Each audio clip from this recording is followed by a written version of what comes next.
Hello students, welcome back to my class. तो प्यारे बच्चों, आज की इस क्लास में हम पढ़ने जा रहे हैं इंग्लिश ग्रामर का एक सबसे इम्पॉर्टेंट टॉपिक, और टॉपिक है पार्ट्स ऑफ स्पीच। क्योंकि जब भी हम किसी लैंग्वेज को सीखते हैं, जैसे कि हम यहाँ इंग्लिश लैंग्वेज की बात करते हैं, इंग्लिश ग्रामर की बात करते हैं, तो एक प्रॉपर चैनल से हम कैसे आगे बढ़ें जिससे कि हमको इंग्लिश सीखना इजी हो जाए और किसी तरह के डाउट भी हमारे दिमाग में नहीं रहे। तो ठीक ये उसी तरह जैसे कि हम पढ़ते हैं तो पहली कक्षा में से हमको शुरुआत करनी पड़ती है और स्टेप बाय स्टेप हम आगे बढ़ते हैं और आगे बढ़ते चले जाते हैं। इंग्लिश ग्रामर की भी बच्चों यही बात है, यानी आप जब भी इंग्लिश ग्रामर की शुरुआत करें तो वो हमको एक प्रॉपर चैनल से आगे बढ़ने की ज़रूरत है, और वो है पार्ट्स ऑफ स्पीच। तो आइए बेसिक्स के बारे में हम यहाँ पर बात करेंगे। तो बहुत ही शॉर्ट रूप से मैं यहाँ पर आपको एक्सप्लेन करने वाला हूँ, और सारी चीज़ें अपने आप आगे क्लियर होती चली जाएगी। अगले वीडियो में हम पार्ट्स ऑफ स्पीच के जितने भी पार्ट्स हैं उनके बारे में एक एक करके बात भी करेंगे। तो आइए जुड़ जाइए मेरे साथ और देखिए वीडियो को शुरू से अंत तक। जैसा कि पार्ट्स ऑफ स्पीच यानी किसी भी स्पीच के पार्ट्स, पार्ट्स का मतलब अवयव, अंग या हिस्से या भाग। तो कहने का मतलब अब किसके भाग या किसके अंग या किसके अवयव। तो प्यारे बच्चों, यहाँ पर बात हो रही है स्पीच का मतलब सेंटेंस, यानी किसी भी सेंटेंस में आप देखते हैं कि उसमें डिफरेंट काइंड्स ऑफ वर्ड्स का यूज़ होता है, यानी अलग अलग तरह के शब्द उसमें होते हैं। और ग्रामर की भाषा में उन अलग अलग जो वर्ड्स हैं, यानी डिफरेंट काइंड्स के जो वर्ड्स हैं उनके अपने अपने कुछ सर्टेन नेम है। जैसे कोई नाउन होता है, कोई प्रोनाउन होता है, कोई वर्ब है, कोई क्या है। तो इस तरह ये जो डिफरेंट काइंड्स के वर्ड्स हम यूज़ करते हैं किसी भी सेंटेंस में, उन्हीं को हम पार्ट्स ऑफ स्पीच कहते हैं।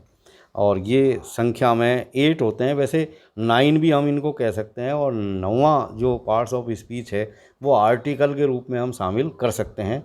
जैसे पहला है नाउन, नाउन मतलब संज्ञा, और सेकंड है प्रोनाउन यानी सर्वनाम, एडजेक्टिव यानी विशेषण, एडवर्ब यानी क्रिया विशेषण, और वर्ब जिसको आप समझते हैं क्रिया, और प्रीपोजिशन यानी संबंध बोधक अव्यय, कंजक्शन यानी योजक शब्द, और इंटरजेक्शन यानी भाव बोधक अव्यय। तो इस तरह हम ये जो 8 काइंड के ये जो पार्ट्स ऑफ स्पीच है इनकी एक एक करके हम यहाँ पर एक्सप्लेनेशन करेंगे और एक एक के बारे में समझेंगे। हालांकि ज़्यादा विस्तार से बात नहीं कर रहे हैं, यहाँ पर सिर्फ हम बेसिक्स की बात कर रहे हैं। और जब हम बेसिक्स हमारे क्लियर होते हैं तो एक्सप्लेन हम अपने आप ही कर लेते हैं। और इसी ये शुरुआत का एक वीडियो है और इसी तरह हम आगे बढ़ेंगे। अब जैसे नाउन की हम बात करें कि भाई नाउन क्या है, तो हमने बिल्कुल पढ़ा है इसको, तो एक बार फिर देख लीजिए। A noun is the name of a person, place, animal और ए थिंग, यानी किसी व्यक्ति, वस्तु, स्थान या जानवर के नाम को हम संज्ञा कहते हैं। यानी कहने का मतलब नाम, नाम यहाँ पर आ रहा है। यानी एक चीज़ आप याद रखिए, यानी जिसका भी नाम है वो अपने आप में नाउन है। अब नाम हर चीज़ का है, तो बिल्कुल आपको जो कुछ भी आप सुन रहे हैं, जो देख रहे हैं, आँख खुली, आपकी आंखें खुली हुई है और आप चारों तरफ घुमा के देखेंगे तो बहुत सारी चीज़ें आपको दिखाई दे रही है। तो जो भी चीज़ आपको दिखाई दे रही है उसका कोई न कोई नाम है। जैसे कि आप आँख खोलते ही देखते हैं कि भाई ये स्कूल है, ये मेरा बैग है, ये मेरा पेन है, ये मेरा फ्रेंड है, तो वो सब अपने आप में नाउन है। ये पेड़ है, ये रास्ता है, ये मैदान है, तो वो सब नाउन है, क्योंकि जिस भी चीज़ का नाम है वो नाउन है। अब ये नाउन कितने तरह के होते हैं, यानी काइंड्स ऑफ नाउन। एक तो है कॉमन नाउन। कॉमन नाउन को हिंदी में कहते हैं जातिवाचक संज्ञा, यानी वे शब्द जो किसी जाति के प्रत्येक प्राणी अथवा प्रत्येक वस्तु व स्थान के लिए प्रयोग किया जाए उसे हम कॉमन नाउन कहते हैं।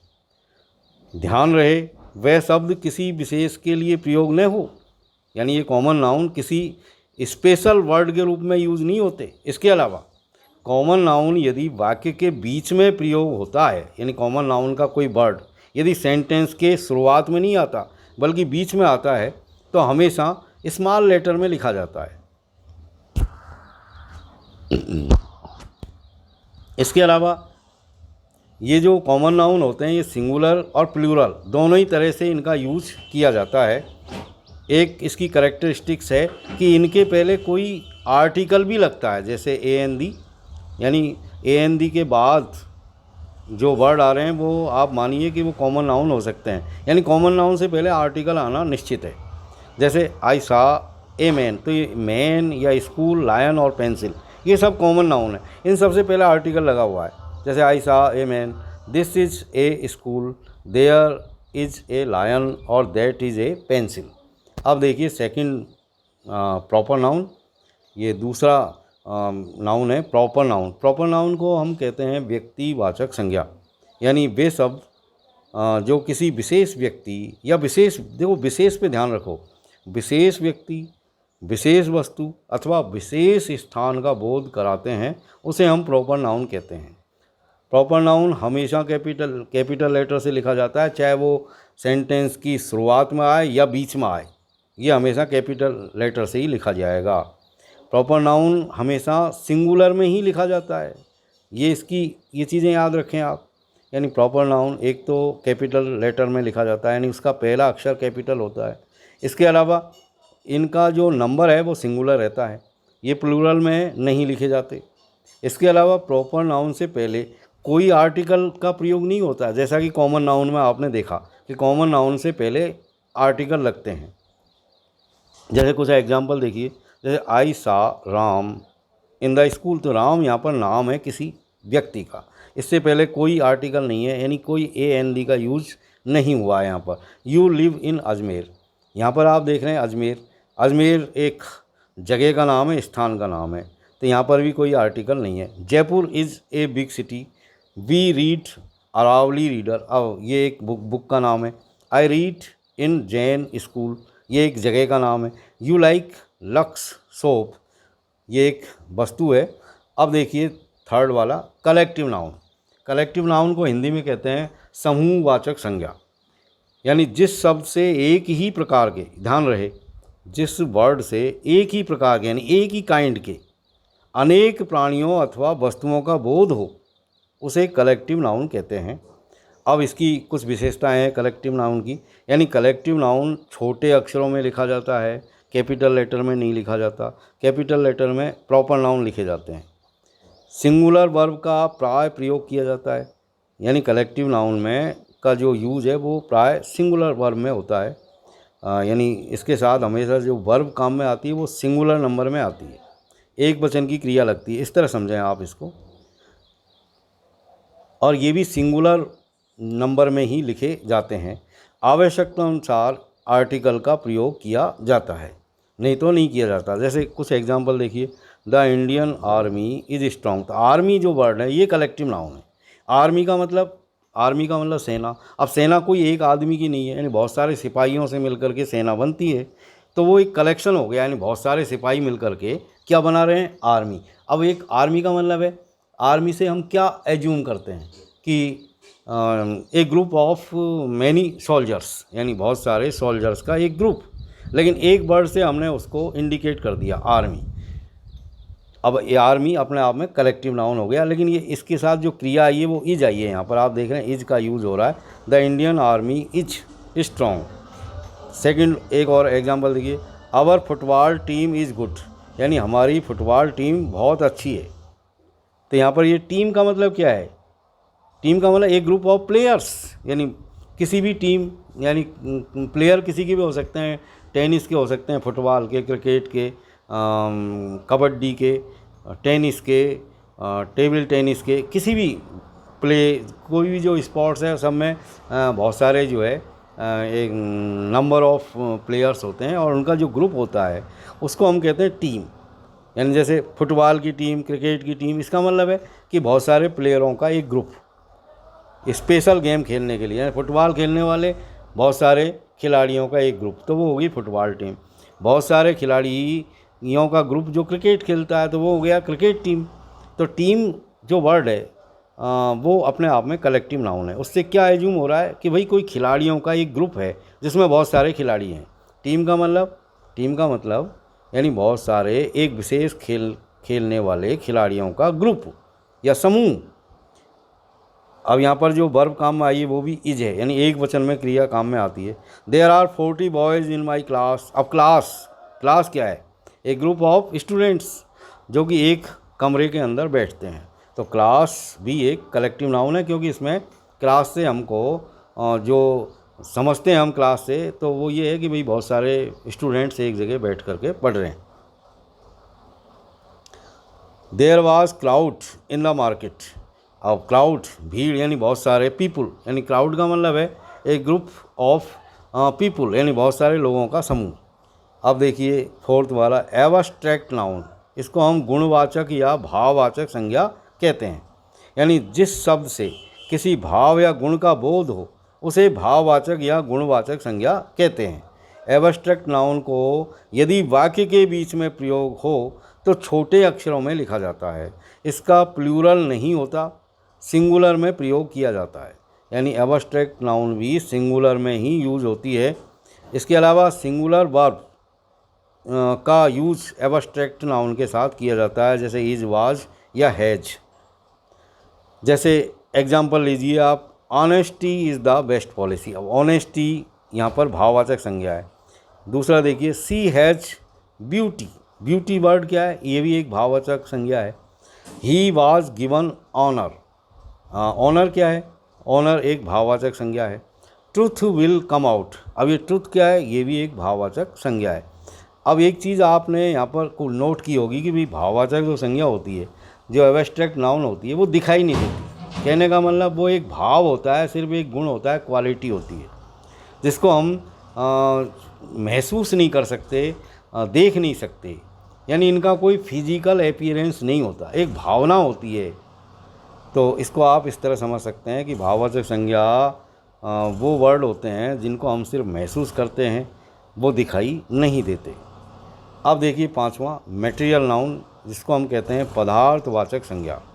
यानी पदार्थवाचक संज्ञा क्या है, यानी कच्चा माल यानी रॉ मटेरियल, कच्चा माल जिससे अन्य वस्तुएं बनाई जाती है, वो मटेरियल नाउन कहलाती है। अब इसकी क्या विशेषता है मटेरियल नाउन की, वो ये है प्यारे बच्चों कि मटेरियल नाउन सदैव सिंगुलर में ही प्रयोग होती है। इसके पहले कोई आर्टिकल नहीं लगता, ये नोट करने वाली बात है। मटेरियल नाउन से पहले कोई आर्टिकल नहीं आता। जैसे iron is an important metal. अब आयरन क्या है, एक मटेरियल है, एक जो है मटेरियल है, यानी एक सामान है और एक पदार्थ है। जैसे gold is yellow, the ring is made of silver. तो iron, gold, silver, milk, diamond, ये सब चीज़ें जो है मटेरियल नाउन कहलाती है। अब देखिए प्रॉपर, ये तो नाउन की बात होगी। अब हम बात करेंगे प्रोनाउंस के बारे में कि भाई प्रोनाउन क्या होते हैं। प्रोनाउन को हिंदी में कहते हैं सर्वनाम, यानी संज्ञा के स्थान पर आने वाले शब्द सर्वनाम कहलाते हैं। किसी भी सेंटेंस में जहाँ संज्ञा का स्थान है उसकी जगह यदि कोई दूसरा वर्ड यूज में आता है तो उसे हम सर्वनाम कहते हैं। यानी a pronoun is a word that comes in place of a noun. जैसे एग्जाम्पल से समझिए आप, Ram is a boy, Ram एक लड़का है। ही गोज़ टू स्कूल, वह स्कूल जाता है। यानी बात किसकी हो रही है, राम नाम के लड़के की। राम एक लड़का है और ही गोज़ टू स्कूल, वह स्कूल जाता है। तो कौन स्कूल जाता है, राम। तो राम के लिए ही यहाँ पर आया है। तो ही क्या हुआ यहाँ पर, ये जो ही वर्ड है, ये जो ही है, ये यहाँ पर प्रोनाउन है, क्योंकि ये ही राम के लिए काम में आया है। यानी हम इसको ऐसे भी कह सकते हैं, राम इज़ ए बॉय और राम गोज़ टू स्कूल। लेकिन वो चूँकि दो जगह राम आ जाएगा तो अच्छा नहीं लगता, इसलिए यहाँ पर ही राम के लिए हमने यूज़ कर दिया। अब ये राम की जगह जो ही आया है, यानी राम क्या है, नाउन, तो नाउन की जगह ये ही आया है, ये वर्ड, तो ये क्या हो गया, प्रोनाउन। तो ही प्रोनाउन है। इसी तरह देखिए अगला sentence, Sita is a teacher. Sita एक टीचर है। सी लिव्स हियर, वो यहाँ रहती है। कौन यहाँ रहती है, सीता ही रहती है, क्योंकि सीता की बात हो रही है। तो सी जो वर्ड है वो किसकी जगह पर आया, सीता की जगह पर। सीता क्या है, नाउन। तो ये सी क्या हुआ, प्रोनाउन, क्योंकि ये सीता यानी नाउन की जगह पर आया, इसलिए ये प्रोनाउन है। राम इज़ हियर, राम यहाँ है। His brother is my friend, और उसका भाई हिज। अब ये हिज क्या है, किसका भाई, यानी राम का भाई। तो कहने का मतलब हिज जो है वो राम की जगह पर यूज़ हुआ है, इसलिए हिज यहाँ पर प्रोनाउन है। क्योंकि जैसा कि हमने परिभाषा में देखा कि संज्ञा के स्थान पर आने वाले शब्द प्रोनाउन या सर्वनाम कहलाते हैं। अब देखिए कि ये प्रोनाउन कितने प्रकार के होते हैं, काइंड्स ऑफ प्रोनाउन। तो पहला है प्यारे बच्चों पर्सनल प्रोनाउन। इनको हम हिंदी में कहते हैं व्यक्तिवाचक सर्वनाम। कौन कौन से होते हैं? वी, यू, दे, ही, सी। और सेकंड है रिफ्लेक्सिव प्रोनाउन यानी निजवाचक सर्वनाम। अब ये निजवाचक सर्वनाम कौन से होते हैं? यानी एक वचन में सेल्फ या बहुवचन में सेल्वेज जोड़ देने से बन जाते हैं। उदाहरण से समझिए, जैसे आई एक वचन है तो उसमें सेल्फ जोड़ेंगे यानी माई सेल्फ, तो ये क्या हो गया? अब ये रिफ्लेक्सिव प्रोनाउन हो गया। यू, अब यू एक वचन भी होता है बहुवचन भी होता है, इसलिए इसमें सेल्फ एक वचन में यूज हो तो हम सेल्फ जोड़ते हैं और बहुवचन के रूप में यूज हो तो सेल्वेज जोड़ते हैं। तो यू का योर सेल्फ या योर सेल्वेज, ही हिमसेल्फ, इसी तरह सी का हर सेल्फ, बी बहुवचन है तो ourselves, they themselves और इट का इट सेल्फ। तो ये सारे के सारे रिफ्लेक्सिव प्रोनाउन हैं। सेल्फ अथवा सेल्वेज प्रोनाउन के अंत में आते हैं। जैसे एग्जाम्पल देखिए, I shall do it myself, मैं इसे स्वयं ही करूँगा यानी इस काम को मैं स्वयं ही कर लूँगा। ही विल राइट हिमसेल्फ, वो इसको स्वयं ही लिखेगा। अब आगे देखिए डिमॉन्स्ट्रेटिव प्रोनाउन यानी संकेतवाचक सर्वनाम। यानी किसी की तरफ जब हम संकेत करते हैं और संकेत करने के लिए जिन वर्ड्स का यूज़ करते हैं उन्हीं को हम डिमॉन्स्ट्रेटिव प्रोनाउन कहते हैं। यानी किसी व्यक्ति, वस्तु अथवा स्थान की ओर संकेत अथवा इशारा करते हैं तो कुछ वर्ड का यूज़ करते हैं, जैसे दिस का, दैट का, दीज, दोज। ये सब अपने आप में डिमॉन्स्ट्रेटिव प्रोनाउन है। दिस एक वस्तु के लिए जो नज़दीक होती है, और दैट दूर की एक वस्तु के लिए काम में आता है। दीज नज़दीक की बहुत सारी वस्तुओं के लिए काम में लिया जाता है, और दोज का यूज़ हम दूर की बहुत सारी वस्तुओं को दिखाने के लिए या उनकी तरफ इशारा करने के लिए काम में लेते हैं। जैसे दिस इज़ माई पेन, तो ये मेरा पेन है, यानी पेन वो नज़दीक है और एक है, इसलिए दिस का यूज़ हुआ है। दैट इज़ योर बुक, अब इसका मतलब बुक एक है और वो दूर है, इसलिए दैट का यूज़ हुआ है। तो दैट इज़ योर बुक यानी वह तुम्हारी पुस्तक है। दीज आर डॉग्स, ये कुत्ते हैं, कहने का मतलब कुत्ते बहुत सारे हैं और पास में हैं, इसलिए हमने दीज का यूज़ किया है।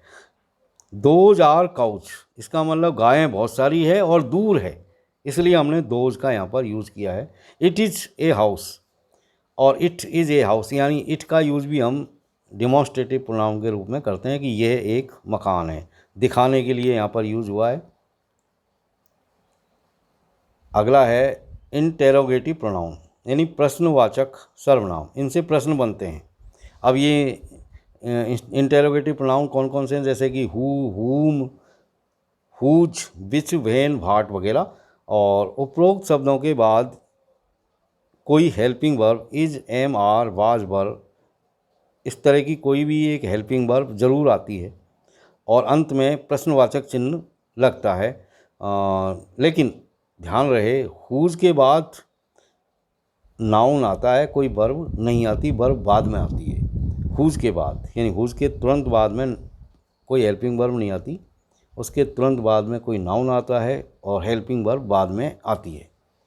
ये इसका ध्यान आपको रखना है। यानी हुज के तुरंत बाद, यदि हुज से आप प्रश्न बना रहे हैं तो हुज के तुरंत बाद आपको हेल्पिंग वर्ब नहीं लिखनी, हेल्पिंग वर्ब बाद में लिखेंगे नाउन के बाद में। जैसे हु इज़ कमिंग, देखो हु इज़ कमिंग यानी हु के तुरंत बाद ये हेल्पिंग वर्ब आई है और बाद में ये अंत में ये क्वेश्चन मार्क लग गया है, इसका मतलब ये इंटेरोगेटिव प्रोनाउन है। यानी हु इज़ कमिंग यानी कौन आ रहा है। विच इज़ योर बुक, तुम्हारी कौन सी पुस्तक है, यानी विच इज़ योर बुक यानी कौन सी पुस्तक तुम्हारी है। whom डू यू सी, तुम किसको देखते हो। और देखिए आगे, when विल यू कम, तुम कब आओगे। और what डिड ही से, और उसने क्या कहा। लेकिन whose से यदि हम कोई सेंटेंस बनाते हैं, कोई प्रश्नवाचक वाक्य बनाते हैं तो whose के तुरंत बाद नाउन आएगा। यानी जैसे कि ये पुस्तक किसकी है, यानी whose बुक इज दिस, इसको हम इस तरह लिखेंगे whose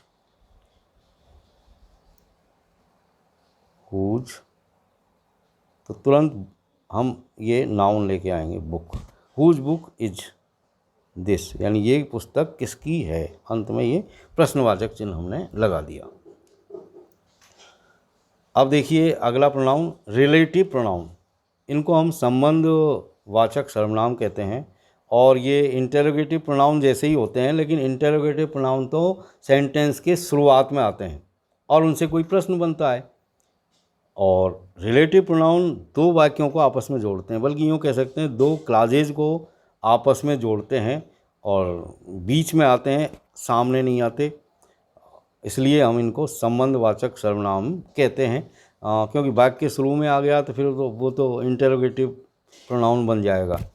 यानी ये वाक्य में पहले प्रस्तुत किए गए नाउन अथवा प्रोनाउन की ओर संकेत करते हैं और दो वाक्यों को परस्पर जोड़ते हैं। हु का मतलब जो, हुज यानी जिसका, हुम यानी जिससे और दैट यानी जो। यानी रिलेटिव प्रोनाउन के रूप में हु, हुज, हुम आदि का प्रयोग वाक्य के आरंभ में नहीं होता है। इसका कारण यह है कि यदि इनका प्रयोग वाक्य आरंभ में होगा तो ये इंटेरोगेटिव प्रोनाउन बन जाते हैं। एक दूसरी बात यह है कि इनका प्रयोग सदैव वाक्य के बीच में होता है और इनके पहले कोई नाउन बैठा होता है। यानी इनसे पहले कोई न कोई नाउन आता है, पहले, बाद में नहीं, पहले। जैसे I know Ram, who lives there, जैसे ये हु यहाँ पर आया है, ये दो क्लाजेज को आपस में जोड़ रहा है, दो सेंटेंसेज को आपस में जोड़ रहा है। लेकिन हु से पहले आप देख रहे हैं कि यहाँ पर राम आ रहा है जो कि एक नाउन है। अब ये अगला सेंटेंस देखिए, she is Sita whose father is a teacher.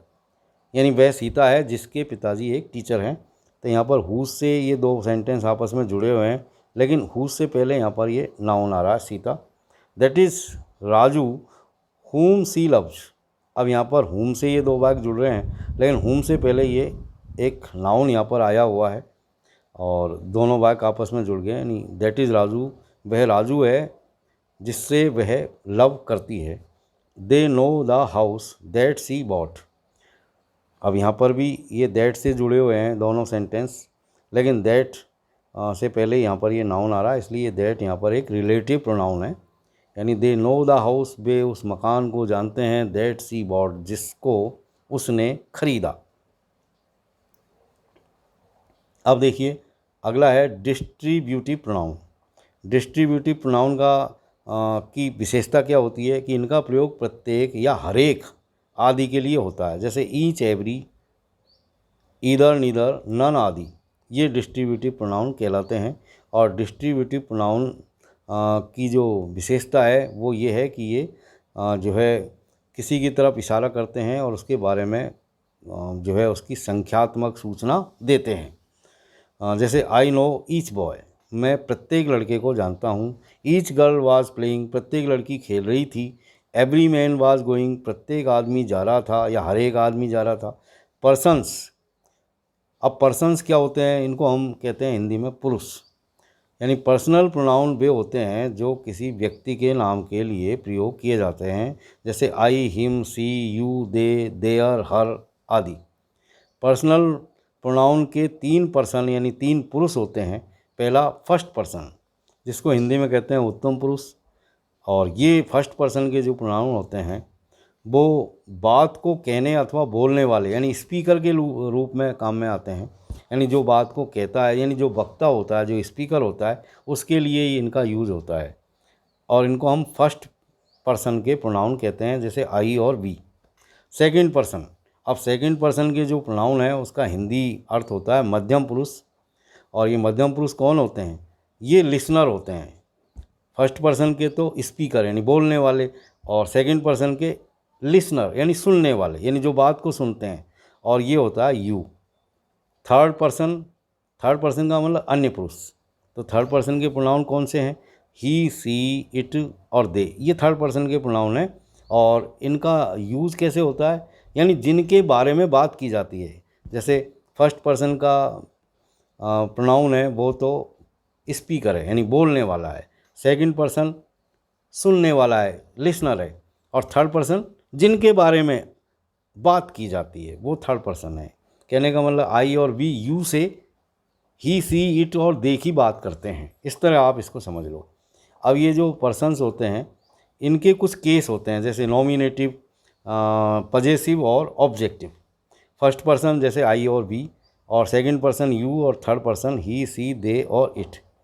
और इनके जो केस हैं वो नॉमिनेटिव है, पजेसिव है और ऑब्जेक्टिव है। तो इसी तरह प्रत्येक यहाँ पर जो पर्सनल प्रोनाउन है उनके यहाँ पर 3 केस होते हैं, एक नॉमिनेटिव केस, एक पजेसिव केस और एक ऑब्जेक्टिव केस। जैसे आई, माई, मी, जैसे we, our, us, you, your, you, he, she, his, him, she, her, they, their, them और इट, इट्स और इट।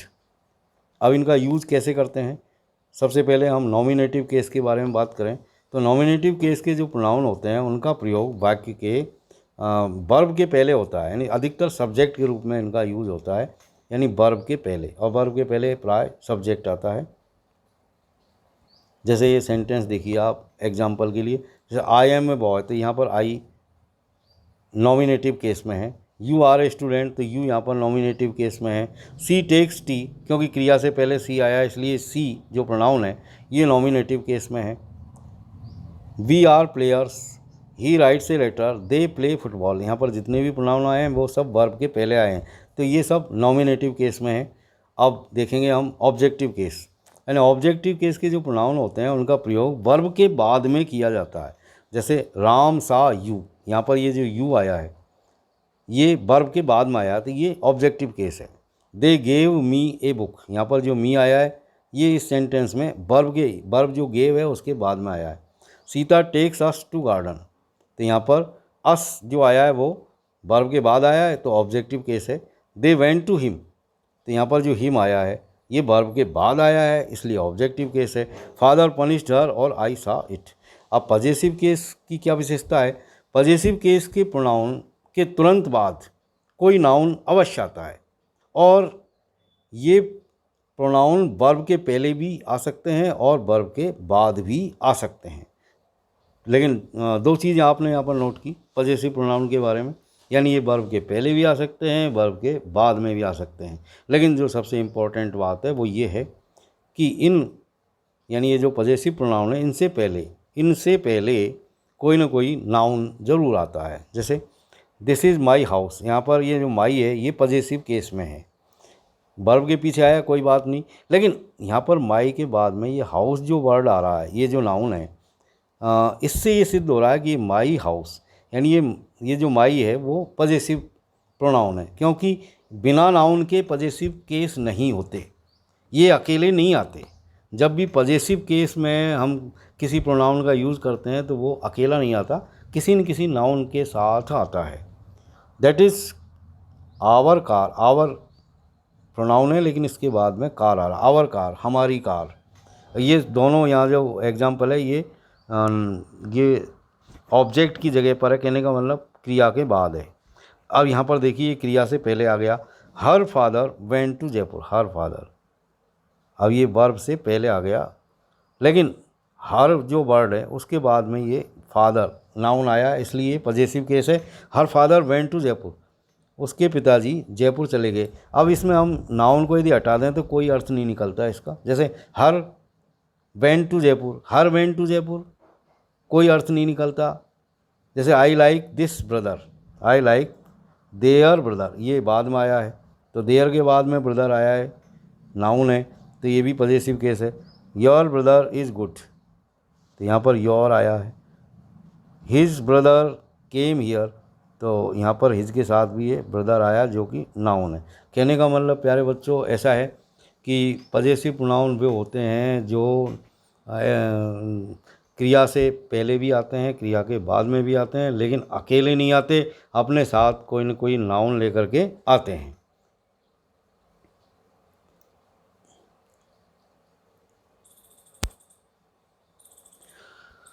तो प्यारे बच्चों यहाँ आज का ये जो लेसन है वो पूरा होता है, और नेक्स्ट वीडियो में फिर इसी क्रम को, इसी सिलसिले को आगे बढ़ाएंगे। तब तक के लिए have a nice time. Thank you very much for watching.